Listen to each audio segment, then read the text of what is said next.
Bismillahirrahmanirrahim. Nabi Ibrahim menghancurkan berhala-berhala. Kegagalan Nabi Ibrahim dalam usahanya menyadarkan ayahnya yang tersesat itu sangat menusuk hatinya. Karena ia sebagai putra yang baik, ingin sekali melihat ayahnya berada dalam jalan yang benar, terangkat dari lembah kesesatan dan syirik. Namun ia sadar bahwa hidayah itu adalah di tangan Allah, dan bagaimanapun ia ingin dengan sepenuh hatinya agar ayahnya mendapat hidayah.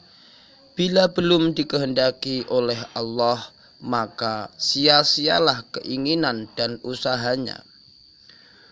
Penolakan ayahnya terhadap dakwahnya dengan cara yang kasar dan kejam itu tidak sedikit pun mempengaruhi ketetapan hatinya dan melemahkan semangatnya untuk berjalan terus memberi penerangan kepada kaumnya guna menyapu bersih persembahan-persembahan yang batil dan kepercayaan-kepercayaan yang bertentangan dengan tauhid dan iman kepada Allah dan Rasul-Nya. Nabi Ibrahim tidak henti-hentinya dalam tiap kesempatan mengajak kaumnya berdialog dan bermujadalah tentang kepercayaan yang mereka anut dan ajaran yang ia bawa. Dan ternyata bahwa bila mereka sudah tidak berdaya menolak dan menyanggah alasan-alasan dan dalil-dalil yang dikemukakan oleh Nabi Ibrahim tentang kebenaran ajarannya dan kebatilan kepercayaan mereka, maka dalil dan alasan yang usanglah yang mereka kemukakan, yaitu bahwa mereka hanya meneruskan apa yang oleh bapak-bapak dan nenek moyang mereka lakukan, dan sekali-kali mereka tidak akan melepaskan kepercayaan dan agama yang telah mereka warisi. Nabi Ibrahim pada akhirnya merasa tidak bermanfaat lagi berdebat dan bermujadalah dengan kaumnya yang berkepala batu dan yang tidak mau menerima keterangan dan bukti-bukti nyata yang dikemukakan oleh beliau, dan selalu berpegang pada satu-satunya alasan bahwa mereka tidak akan menyimpang dari cara persembahan nenek moyang mereka. Walaupun oleh Nabi Ibrahim dinyatakan berkali-kali bahwa mereka dan bapak-bapak mereka keliru dan tersesat mengikuti jejak setan dan iblis.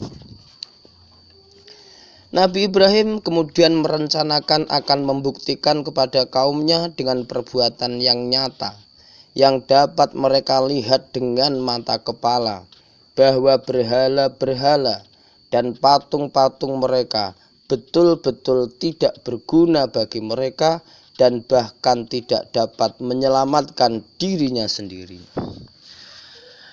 Adalah sudah menjadi tradisi dan kebiasaan penduduk kerajaan Babylon bahwa pada tiap tahun mereka keluar kota beramai-ramai pada suatu hari raya yang mereka anggap sebagai keramat.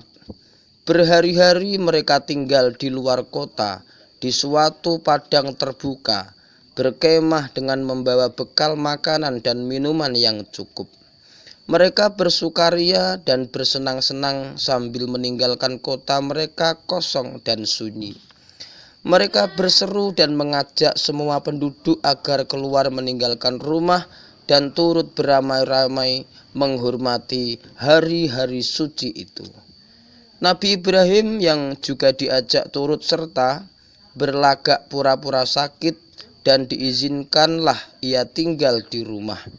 Apalagi mereka merasa khawatir bahwa penyakitnya Nabi Ibrahim yang dibikin-bikin itu dapat menular dan menjalar di kalangan mereka bila ia turut serta. Inilah dia kesempatan yang kunantikan, kata Nabi Ibrahim tatkala melihat kota sudah kosong dari penduduknya. Sunyi senyap, tidak terdengar kecuali suara burung-burung yang berkicau. Suara daun-daun pohon yang gemerisik ditiup angin kencang. Dengan membawa sebuah kapak di tangannya, ia pergi menuju tempat peribadatan kaumnya yang sudah ditinggalkan tanpa penjaga, tanpa juru kunci, dan hanya deretan patung-patung yang terlihat di serambi tempat peribadatan itu.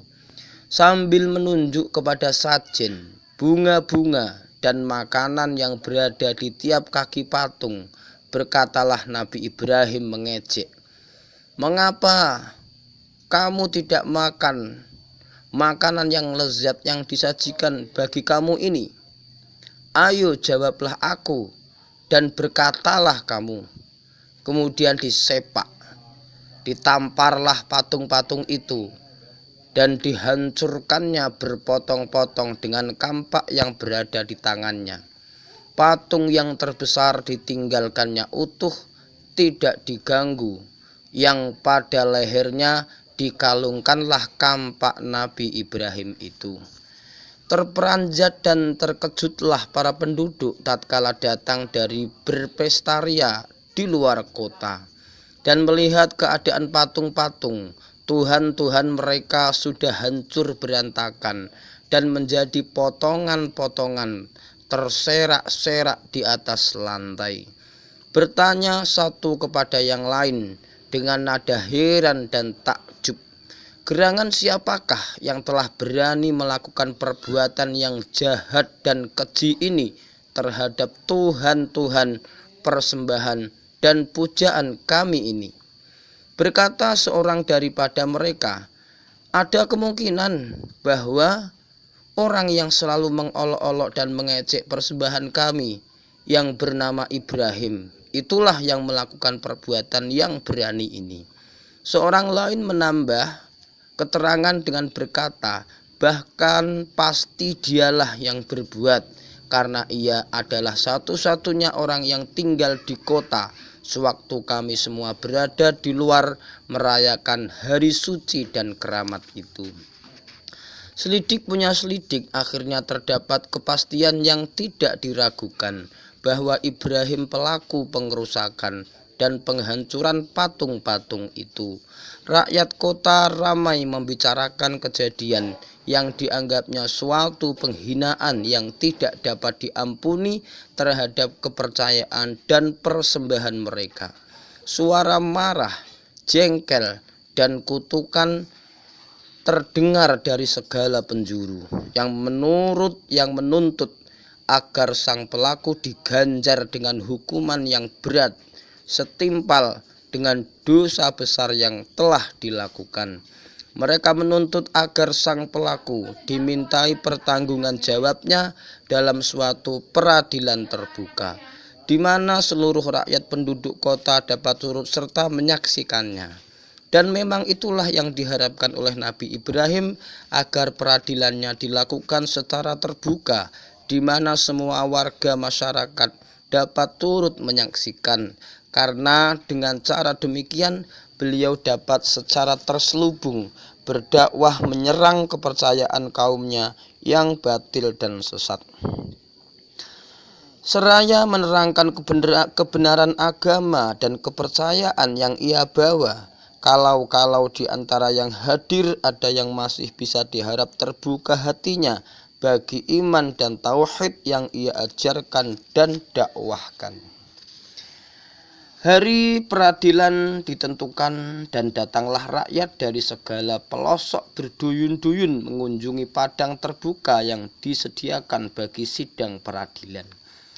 Ketika Nabi Ibrahim datang menghadap para hakim yang akan mengadili, ia disambut oleh para hadirin dengan teriakan kutukan dan cercaan, menandakan sangat gusarnya para penyembah berhala terhadap beliau yang telah berani menghancurkan persembahan mereka. Ditanyalah Nabi Ibrahim oleh para hakim, "Apakah engkau yang melakukan penghancuran dan pengerusakan Tuhan-Tuhan kami?" Dengan tenang dan sikap dingin, Nabi Ibrahim menjawab, "Patung besar yang berkalung kampak di lehernya, itulah yang melakukannya." Coba tanya saja kepada patung-patung itu, siapakah yang menghancurkannya? Para hakim penanya terdiam sejenak, seraya melihat yang satu kepada yang lain dan berbisik-bisik, seakan berunding apa yang harus dikatakan sebagai jawaban atas kata-kata Ibrahim yang mengandung ejekan itu. Kemudian berkatalah sang hakim, "Engkau toh tahu bahwa patung-patung itu tidak dapat bercakap dan berkata. Mengapa engkau minta kami bertanya kepadanya?" Tibalah saat yang memang dinanti oleh Nabi Ibrahim. Maka sebagai jawaban atas pertanyaan yang terakhir dari hakim itu, beliau berpidato, membentangkan kebatilan persembahan mereka yang mereka selalu pertahankan mati-matian, semata-mata hanya karena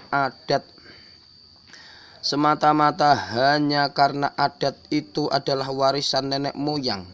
Berkata Nabi Ibrahim kepada para hakim, "Jika demikian halnya, mengapa kamu sembah patung-patung itu yang tidak dapat berkata, tidak dapat melihat, dan tidak dapat mendengar, tidak dapat membawa manfaat atau menolak madharat, bahkan tidak dapat menolong dirinya dari kehancuran dan kebinasaan? Alangkah bodohnya kamu dengan kepercayaan dan persembahan kamu itu. Tidakkah kamu dapat berpikir dengan akal yang sehat bahwa persembahan kamu adalah perbuatan yang keliru yang hanya diilhami oleh setan? Mengapa kamu tidak menyembah Tuhan yang menciptakan kamu, menciptakan alam sekeliling kamu, dan menguasakan kamu di atas bumi dengan segala isi dan kekayaannya? Alangkah hina dinanya kamu dengan persembahan kamu itu." Setelah usai Nabi Ibrahim mengeluarkan pledoinya, para hakim mencetuskan putusannya bahwa Nabi Ibrahim harus dibakar hidup-hidup sebagai ganjaran atas perbuatannya menghina dan menghancurkan Tuhan-Tuhan mereka. Maka berserulah para hakim kepada rakyat yang hadir menyaksikan jalannya peradilan, "Bakarlah ia dan belalah Tuhan-Tuhanmu jika kamu benar-benar setia kepadanya."